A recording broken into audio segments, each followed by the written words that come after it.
But I'll come to you, Gladys, in that sense, and ask you to make a few comments and reflections about the Congress from your view. You'd like me to? Yep. Okay. I've really enjoyed the conference, and I've learned a lot about the perspective of healthy parks, healthy people, from a developed country perspective, which I only really had the perspective, of the rural areas in Africa. And this gave me a chance to look at urban aspect of healthy parks, healthy people. And I believe that in a place like Uganda, for example, where the policymakers and the people who can make the big changes that can impact people in the rural areas live in the urban areas. And they have to be able to feel the benefits of having a healthy environment around them and, experiencing a healthy environment before they can actually really be moved enough to go out to the rural areas. So I think I'll take back what I've learned at the conference and talk to partners and stakeholders in Uganda and see how we can bring that concept to start working within the urban areas of Uganda as well, so that in that way we'll be able to influence the government to be able to help the people in the rural areas. I think Richard Louvre talked about when he spoke to the director of South Africa National Parks, and he said, we're moving away from classrooms in trees, under trees. And Richard Louvre is like, we're moving back to classrooms under trees. So it's just one of those things where we don't have to repeat the mistakes of the developed world. We can, as we develop, we should be taking that into consideration and not give up some of the benefits of classrooms under trees. I think that's a really powerful point in a sense, and in a pendulum sense, swinging from completely outside to completely inside and isolated within the lifetime development of our next generations, and that's a really important insight. I think the other thing I loved about the presentation that Gladys took us through was that remarkable coincidence of ideas and minds that came together around how to deal with the mountain gorillas and indeed then human health interactions in that space, and the really need to deal with this in a holistic way. Now that's I know a much traded term, holistic, but it was one of those reminders that in isolation a problem can be dealt with simply as a linear or one-to-one type proposition. But thinking about it in the round and then starting to build and develop solutions which not only work with community but dealt with the conservation challenges of that population of mountain gorillas, I thought was a great example. And then learning the lessons and seeing the opportunities coming back from here, we're really thrilled that this Congress helps to provide further perspective around that. But I'll come back to you now, Gil, having got settled and organised. I'd like to just ask you for your perceptions and suggestions from the Congress. Well, I think that it was fantastic, a fantastic opportunity also to meet so many people from so many places. And I think that something that caught my attention is that so many people, when they were going to start speaking, they would say, oh, this is great that we are having such an innovative fact that we have public health and parks organizing the same event, that is healthy parks, healthy people. I think the fact that it still surprises so many people is a sign that we are very far from where we should be. I think also that it caught my attention, someone said that if we had a great park system, we would not need parks because the cities themselves would be a gigantic park. So I think that was also interesting. But I also think that there is a common theme, and that we try to compartmentalize everything.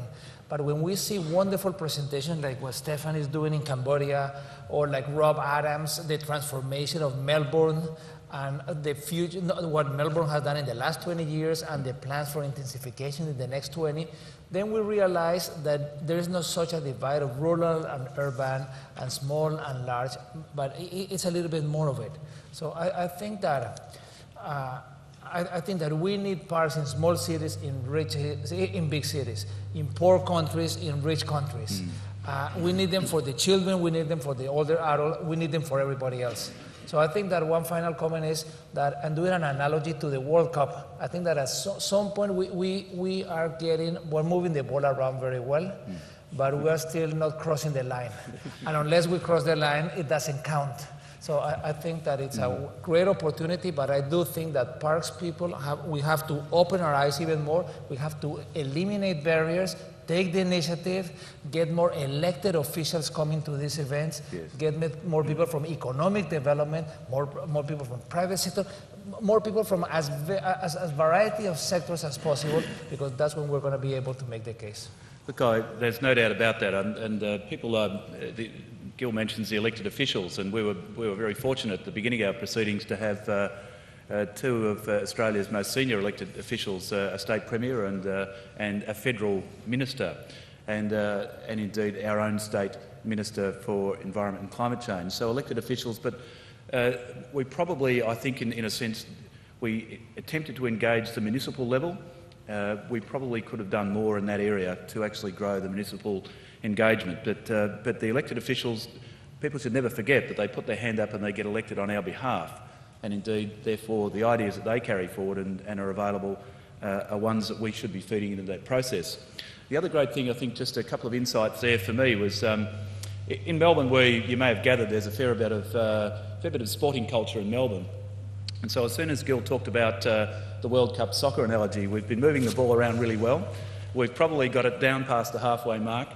But there's a little way to go before we slot the, as they call it here, the onion into the basket and actually get that goal and continue to start to develop strategies that see us mark off our goals as we go forward. And I think that's also part of this dialogue. We need to think about what are the moves we need to make, and apart from this Congress, subsequent moves that we probably should take at a whole range of levels to slot that goal as we move forward.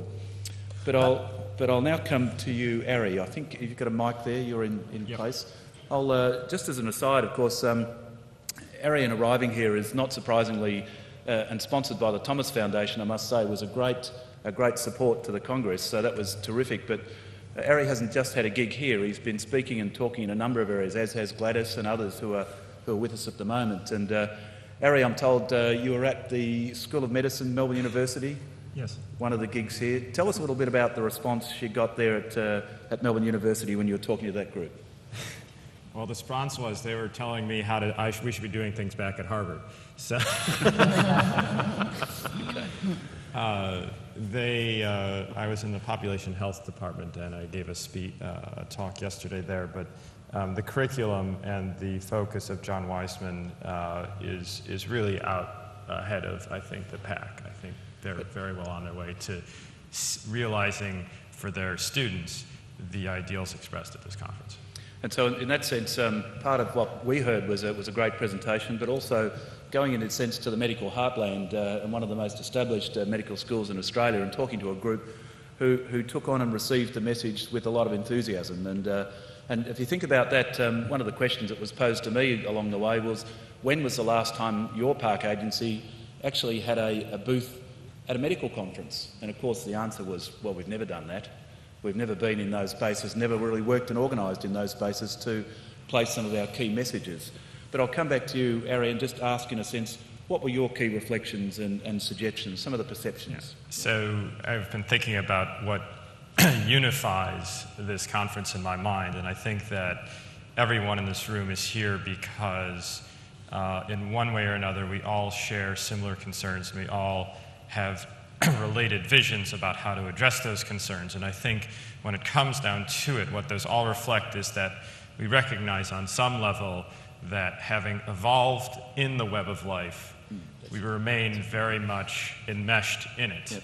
And we have seen in our own lives the ways in which, as we try to pull ourselves out of that web, that we're not floating above it in some techno-scientific urbanized plane, but in fact, we're very much in it. And so what's been extraordinary is to see how people have responded to that separation in various ways. And that, to me, is the spark of this conference, is because, one, it makes people realize that although we've been dealing with very different problems, we're all dealing with, in some ways, the same problem. And it represents perhaps the greatest opportunity to date to realize the potential of these ideas in a broader scale. Thank you for that.